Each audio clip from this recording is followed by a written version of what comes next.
Hello, how are you doing today? I want to add on to my last video about American economic issues in 2025. And I'm going to start off with a little story about me going to Dairy Queen about a month ago. Maybe a little bit less, but it was about a month ago. Anyway, I went to Dairy Queen about a month ago and I got dinner for myself and my mother. And so I placed our order. I'll admit it was kind of a lot. And then, they told me my total, and it was like $48. It was $48 and some change. That's two people at Dairy Queen. And so I was kind of shocked and stunned, but nonetheless, I just pulled up and I paid and went on my way. When I got home, I looked at my receipt. I had gotten a blizzard. It was a large blizzard, and it was like $8 for the blizzard. So I mean that was the bulk of it, but um, we got two like chicken strip meals. They were like $14. One of them, one of them was like $12. But nonetheless, I mean $48 for Dairy Queen. Dairy Queen used to be very inexpensive, even with the ice cream. Um, so that was pretty crazy. And mom and I talked about it. We like Dairy Queen quite a bit. We were like, okay, so that's enough Dairy Queen for now. And I mean, the blizzard was good, but I mean, for heaven's sakes, all it was is chicken strips and fries and onion rings and I think like pretzel sticks. So it's just like, give me a break. I mean, that stuff there is not worth like $48. So see, that's how capitalism works. See, that's how that works. Okay, and I wanted to talk about the 50-year mortgages again. And I said, well, I mean, a human lifespan is not going to change to adapt to a 50-year mortgage. Um, and this is something that I just kind of wanted to illustrate because I mean, even if you live a longer time, you just have more years tacked on the end. I mean, that's not an extended youth. Um, and prime years. So something that I've kind of observed in my life is that most jobs that are easily accessible somehow involve walking across like concrete floors. And I myself have had several of these jobs where you're walking across concrete floors. So there have been years of my life where I spent 30 to 40 hours a week walking across concrete floors. Now, let's say if you start that when you're a teenager, by the time you get into your early 30s, you start feeling that in your joints. So,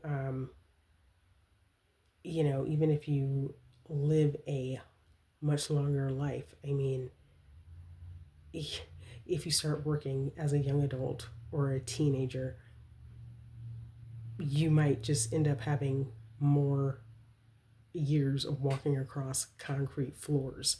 Um, if that's that occupation that you're in for your entire life, trying to pay off some 50-year mortgage.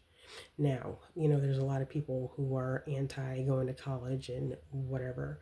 Eventually, and it's probably by the grace of God, I found a job not walking across concrete floors and something with a more like regular schedule. But yeah, this whole 50-year mortgage thing will be an absolute nightmare for people. It's just simply not going to work. And Fortune magazine said that it would add like 400,000 more dollars to some houses. So, it's just a nightmare. But Donald Trump is ridiculous. He was on the news today and he was talking about, whoa, we've got gas almost down to $2. No, we do not. No, we do not. I live in Kansas City. Gas is still closer to $3. The thing is that Trump is not used to dealing with dollars in like small amounts. He's used to dealing with dollars in very big numbers. He's not used to worrying about whether gas is $2, 2.50 or 2.80. So I mean, this is the kind of mentality that people when elected, and it's ridiculous.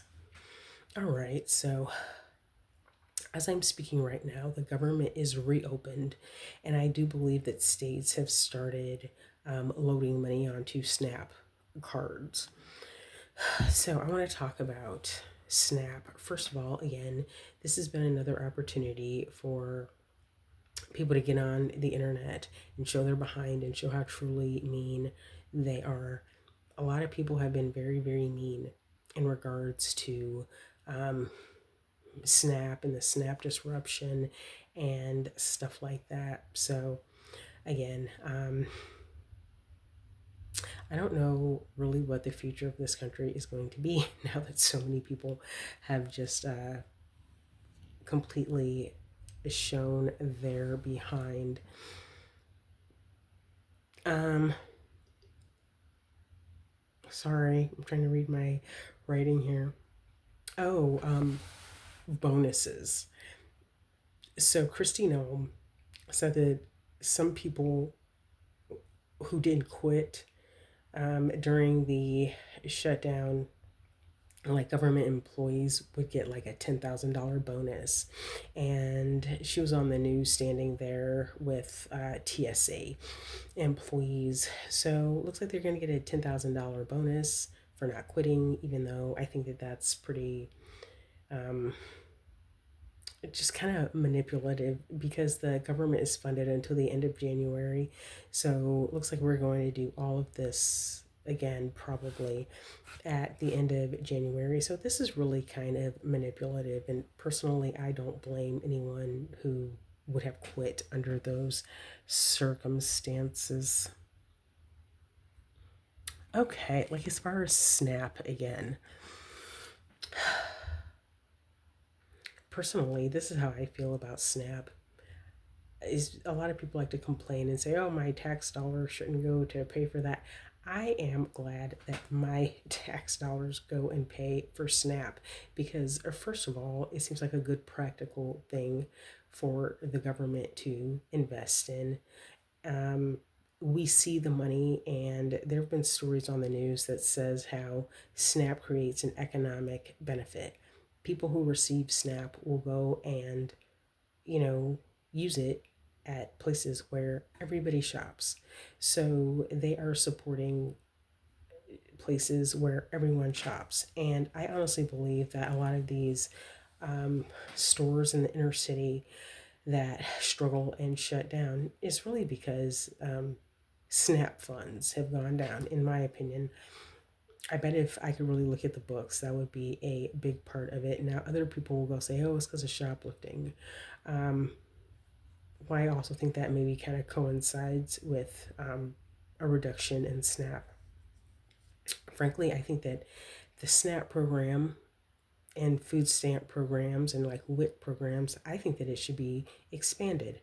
And I really don't like the American attitude that people need to be les mis poor before the government does something um, and offers some assistance. Like it's just really weird to me how before people will help or think anyone deserves help, that someone needs to struggle. It's almost like if someone falls in water, people want to make sure they're actually drowning first. And, they need to flail their arms a little bit before someone will help. And I think that's like a really weird attitude. But honestly, I think that SNAP, I've thought this a long time. I think that it should be expanded. I think it should be offered to more people. Um, and if someone doesn't want it, then, waive it. Figure out a way that they can waive it. Bet you they wouldn't, though. And I've also thought that schools should offer a breakfast to all students, like all public schools and even like private schools. Figure out a way just to offer that to them as well.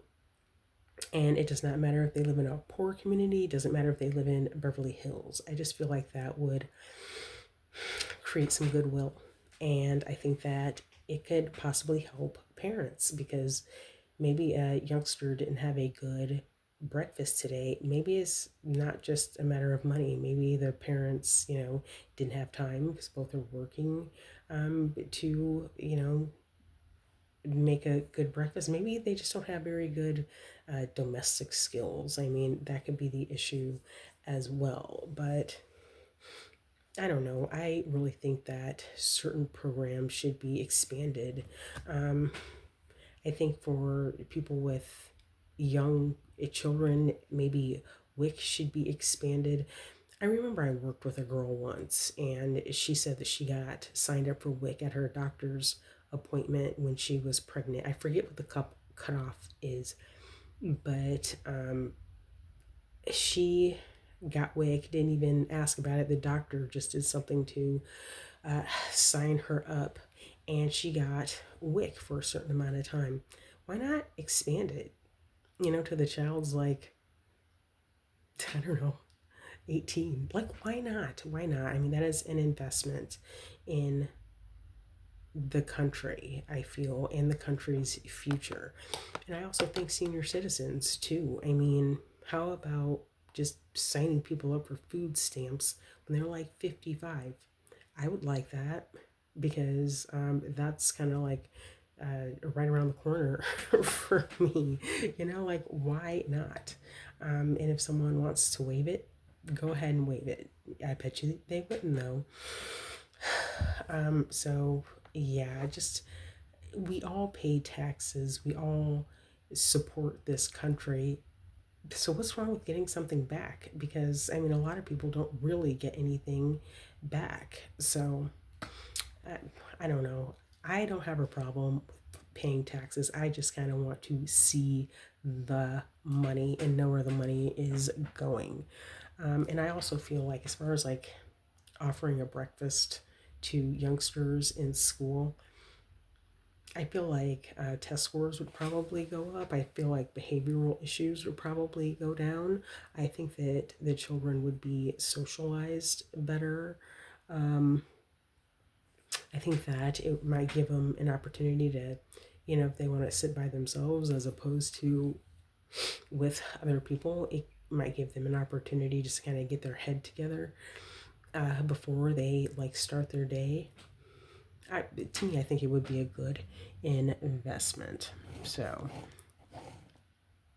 so pretty much, I believe in capitalism, but with a safety net. I kind of talked before about the difference between capitalism, socialism, and communism. Communism, uh, like simply put, would be like the government owning everything and, everything just being like public.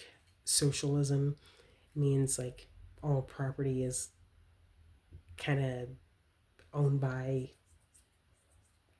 all of society, and capitalism is you get up every day and grind it out for yourself.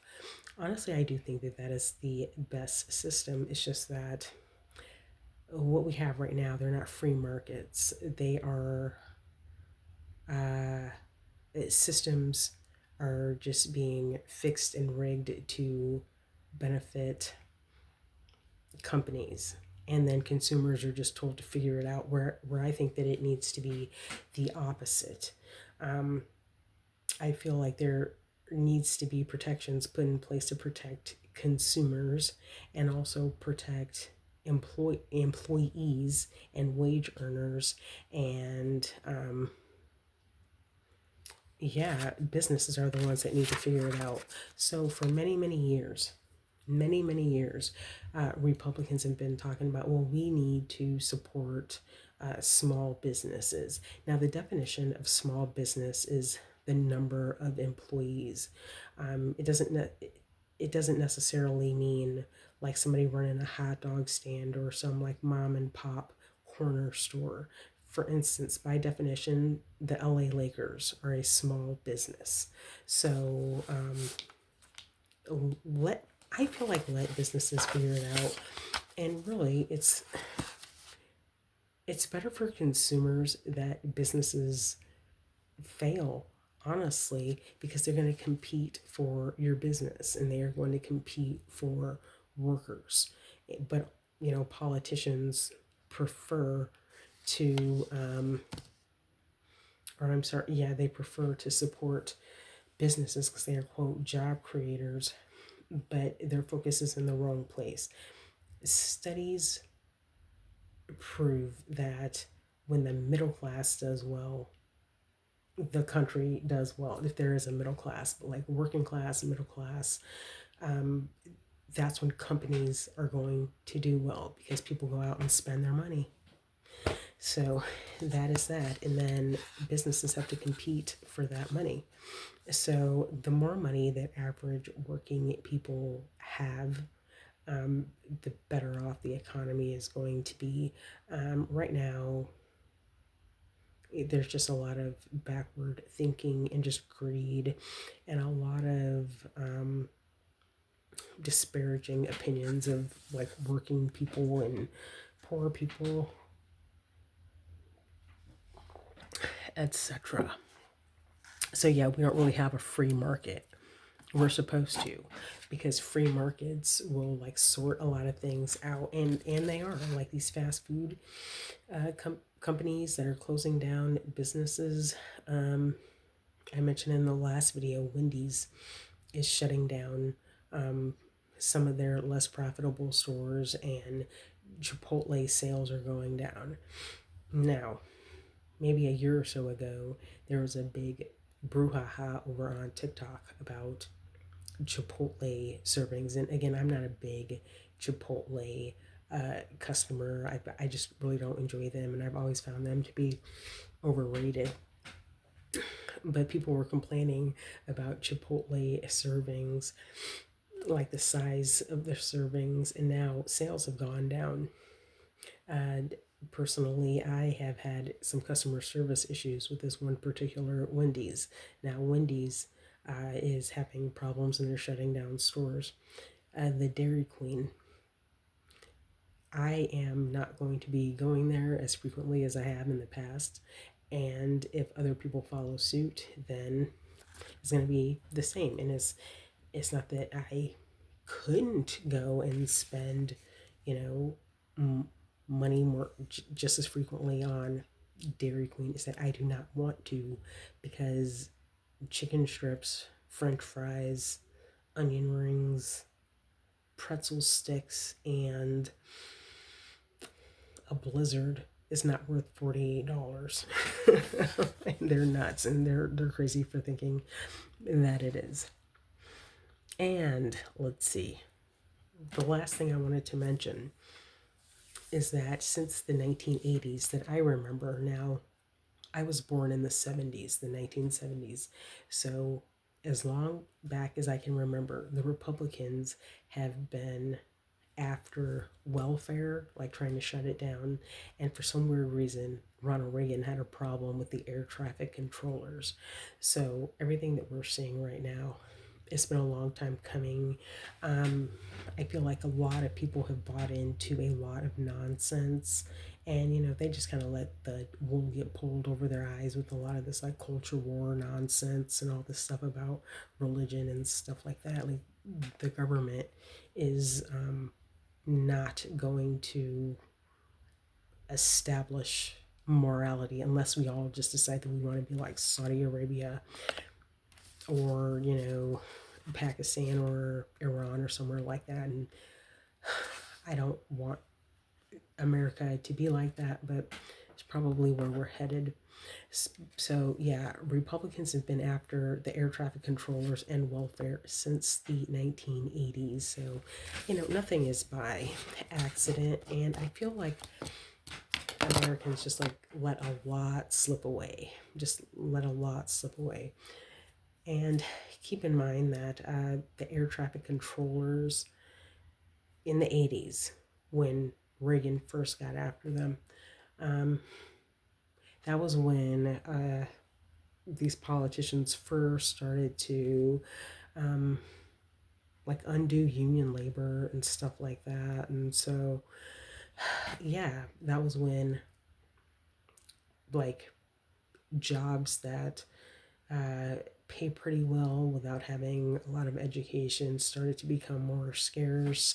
The pay started to stagnate, etc., etc. So anyway, those are the things that I wanted to talk about. Oh, and one more thing. This is kind of a housekeeping item.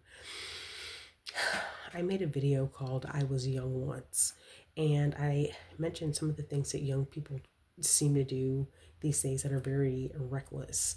Um, and when I was young, I could not have imagined doing those things myself, just like even as a very young person, even when I was younger than the people who were doing whatever.